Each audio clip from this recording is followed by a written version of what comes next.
Ya, Assalamualaikum warahmatullahi wabarakatuh. Bertemu kembali dengan saya Faranina Yulian dalam perkuliahan Kalkulus Integral atau Kalkulus 1 pada pertemuan ke-13.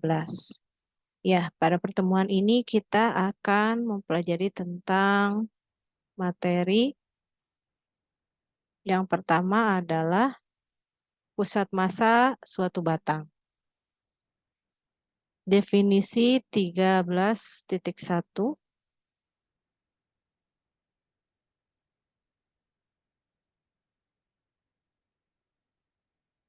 Misalkan massa M1, M2, sampai dengan Mn terletak pada batang padat masing-masing di titik X1, X2, sampai dengan Sn, di mana Xi itu sama dengan jarak berarah antara massa Mi ke suatu titik tetap 0 pada batang I sama dengan 1, 2, 3, sampai dengan N.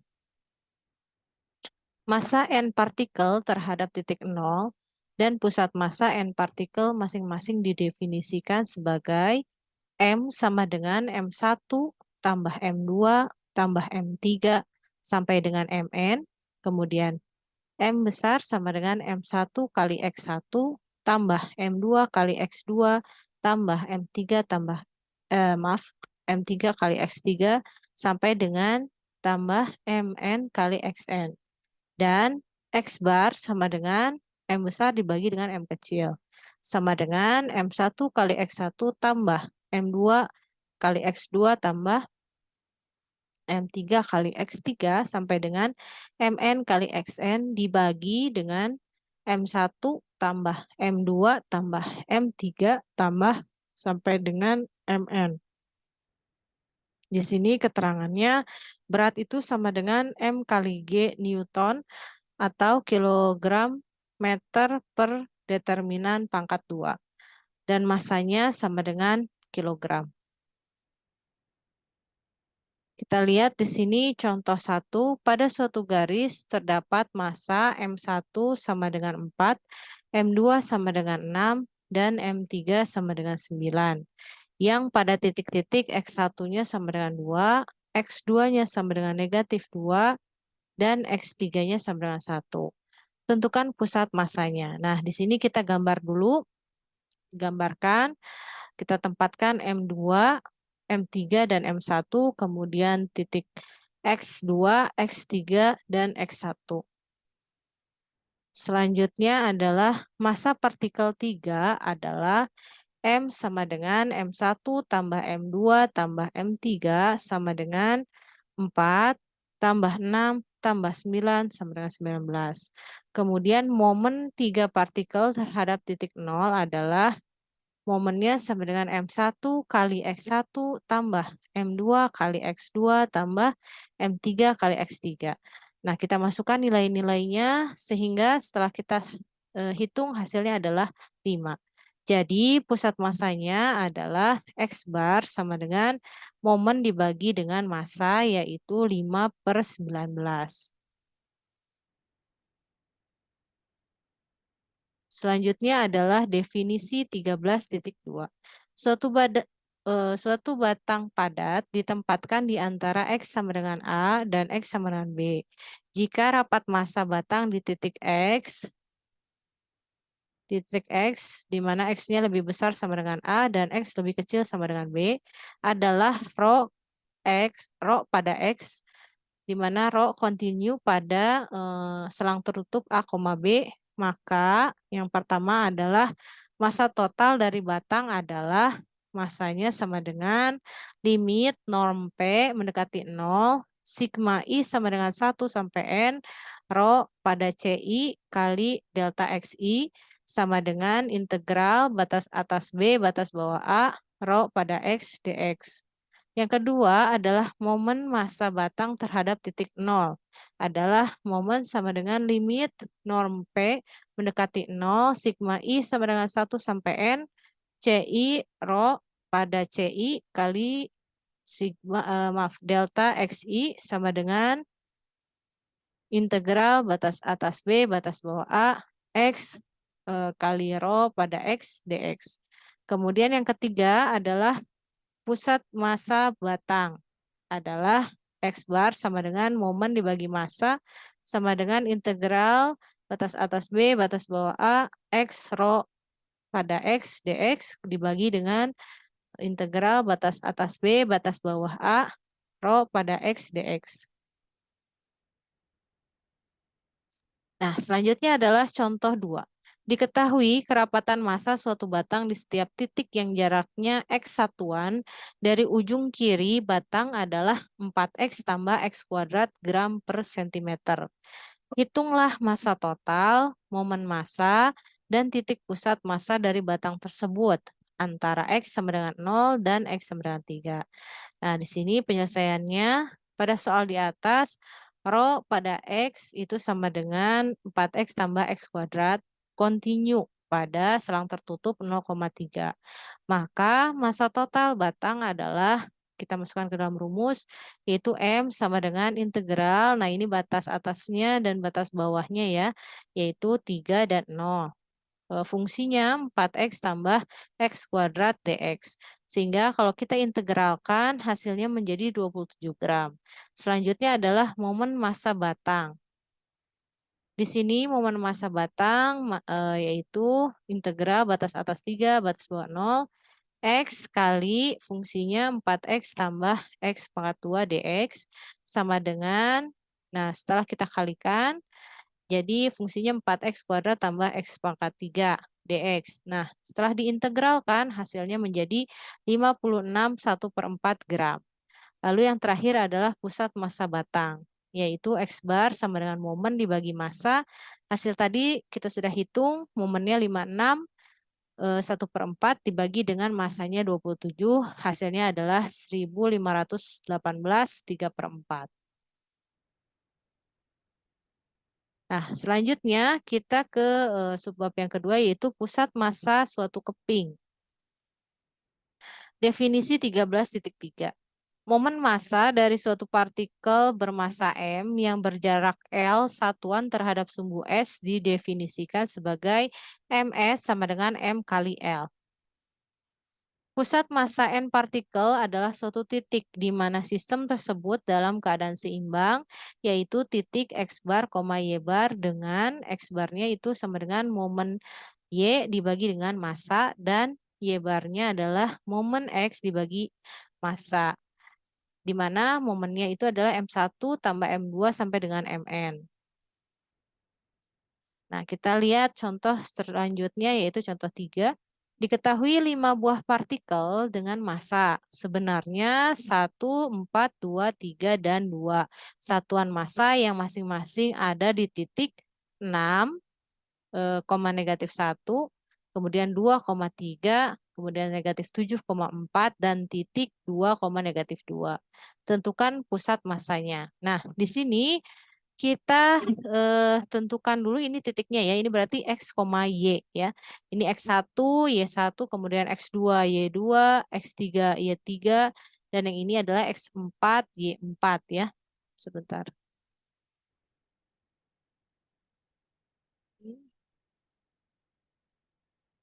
X1, kemudian ini adalah Y1, ini X2, yang ini adalah Y2. Ya, dan seterusnya. Nah, setelah kita tentukan titik-titik tersebut, kita masukkan ke dalam rumus, yaitu X bar sama dengan M momen Y dibagi dengan massa. Maka 6 titik X-nya, X1, kalikan dengan massanya ya, ini 1. Jadi 6 kali 1 tambah, ini X2, 2 kali 4 di sini. Kemudian X3 negatif, ini tertukar ya harusnya. 6, 1, 2 kali 4, kemudian negatif 7 dengan 3. Nah, ini di sebelah sini ya, ketukar. Kemudian selanjutnya adalah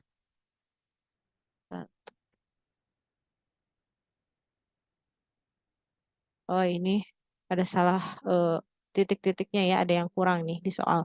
Ya, hasilnya adalah 6 kali 1 tambah 2 kali 4 tambah negatif 4 kali 2 tambah negatif 7 kali 3 tambah 2 kali 2. Nah, ini ada yang belum tertulis ya, di sini harusnya ada titik negatif 4 dan 2 ya harusnya. Nah, di sini harusnya ada negatif 4, koma, negatif 4,2.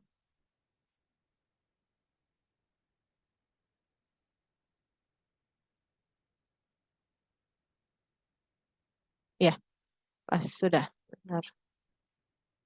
Nah, sehingga setelah dihitung dan dimasukkan hasilnya menjadi X bar itu negatif 11 per 12, Y bar itu 23 per 12. Jadi pusat masanya adalah negatif 11 per 12,23 per 12.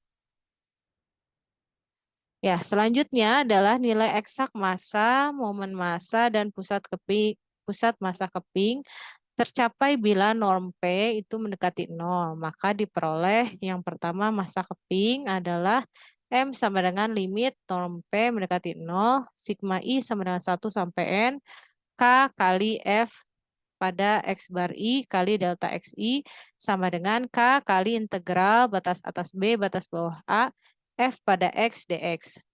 Kemudian yang kedua adalah momen massa keping terhadap sumbu X adalah momen X sama dengan limit norm P mendekati 0, sigma I sama dengan 1 sampai N setengah K kali F pada XI. X bar I pangkat 2 dikali delta XI sama dengan setengah K kali integral batas atas B batas bawah A F kuadrat X dx. Kemudian yang ketiga adalah momen massa keping terhadap sumbu Y adalah momen Y sama dengan limit norm P mendekati 0, sigma I sama dengan 1 sampai N, K kali X bar I, F pada X bar I kali delta XI sama dengan K kali K kali integral dengan batas atas B, batas bawah A, X kali F pada X dx. Kemudian yang keempat adalah pusat massa keping X bar, Y bar, di mana X barnya sama dengan M momen Y dibagi M, dan Y barnya adalah momen X dibagi M. Kita lanjut ke contoh 4. Misalkan D suatu keping datar berbentuk daerah yang dibatasi oleh grafik fungsi F pada X sama dengan akar X, sumbu Y, dan X sama dengan 1. Jika rapat massa keping tersebut konstan sebesar satuan rapat massa, tentukanlah yang pertama massa keping D, kedua momen massa keping D terhadap sumbu X, ketiga momen massa keping D terhadap sumbu Y, dan terakhir adalah pusat massa keping D. Nah, ini adalah gambar daripada grafiknya, yaitu Y sama dengan akar X. Dengan ininya titiknya itu ada di X sama dengan 1. Ya. Yang pertama adalah massa keping D adalah M sama dengan K kali integral batas atas B, batas bawah A, F pada X dx. Nah, di sini K-nya tetap, batasnya kita tuliskan 1 dan 0, kemudian fungsinya adalah akar X dx. Kemudian kita integralkan dulu, sehingga hasilnya menjadi 2 per 3 X pangkat, 2 per 3 X kali akar X. Dan setelah kita hitung, hasilnya menjadi 2 per 3 K. Kemudian yang kedua adalah momen massa keping D terhadap sumbu X. Kita masukkan rumusnya, kemudian kita masukkan batasannya 1 dan 0, fungsinya adalah akar X, maka setelah kita integralkan hasilnya menjadi 1 per 4K. Kemudian yang ketiga adalah momen massa keping D terhadap sumbu Y. Nah, sama ini juga kita masukkan rumusnya, kemudian kita masukkan batasannya 1 atasnya, kemudian bawahnya adalah 0, fungsinya adalah akar X. Setelah kita hitung, maka integralnya menjadi 2 per 5K. Kemudian pusat massa keping D. Nah, di sini rumusnya adalah X bar sama dengan momen Y dibagi M. Momen Y-nya adalah 2/5K dibagi M-nya adalah 3/5K. Maka hasilnya menjadi 3/5. Kemudian yang kedua, delta Y di sini adalah 1/4K MX-nya. Kemudian M-nya adalah 2/5K. Nah, ini ada salah penulisan ya, harusnya 3 ya M-nya ya. M-nya sebentar. Masanya harusnya adalah 2/3 ya ini ya. Ini juga salah nih. 2/3K harusnya M-nya.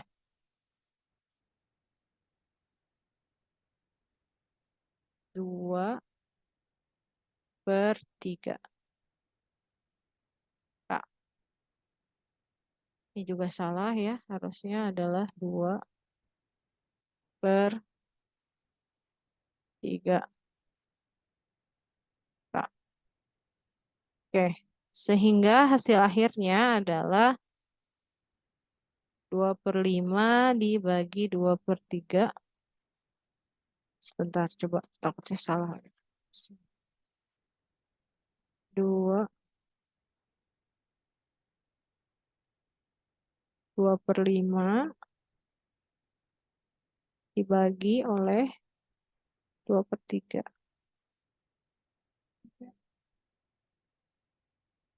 Sama dengan 3/5, ya betul. Kemudian 1/4. 1/4 dibagi oleh 2/3. Hasilnya adalah 3/8 ya harusnya ini. 1/4 dibagi 2/3, harusnya 3/8. Ini harusnya hasilnya 3/8. Ya, jadi pusat massa keping D adalah 3/5,3/8 ya.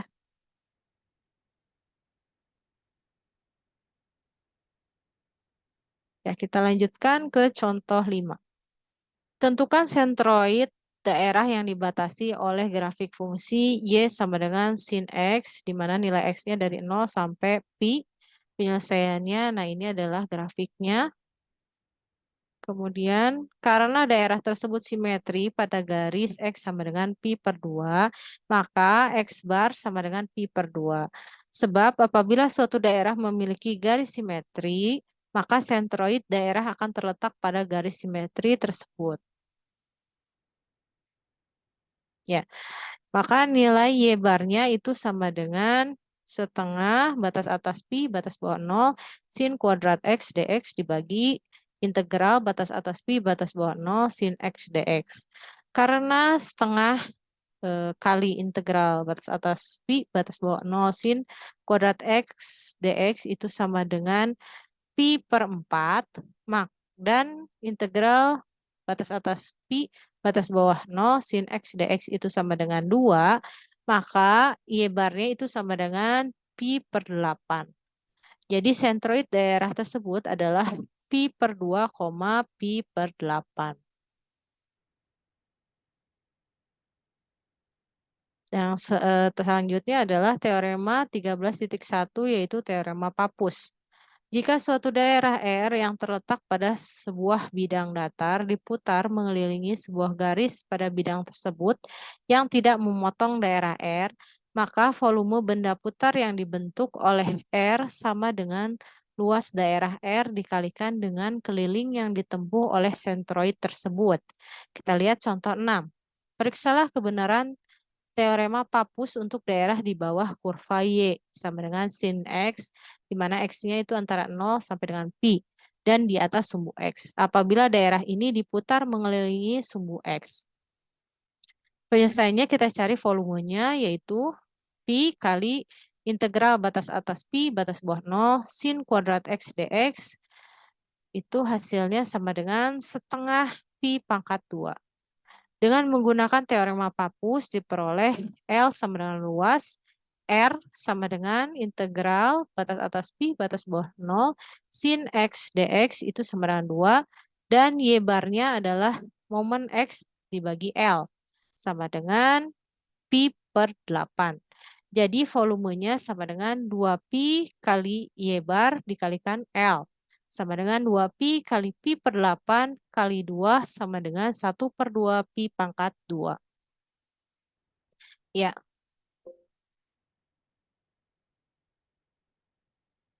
oke, itu tadi adalah penjelasan untuk pertemuan ke-13. Ya, mudah-mudahan ilmunya bermanfaat untuk kita semua. Mohon maaf apabila ada kesalahan dan kekurangan. Untuk pertanyaan ataupun diskusi bisa kita laksanakan atau bahas di WhatsApp group ataupun di e-learning.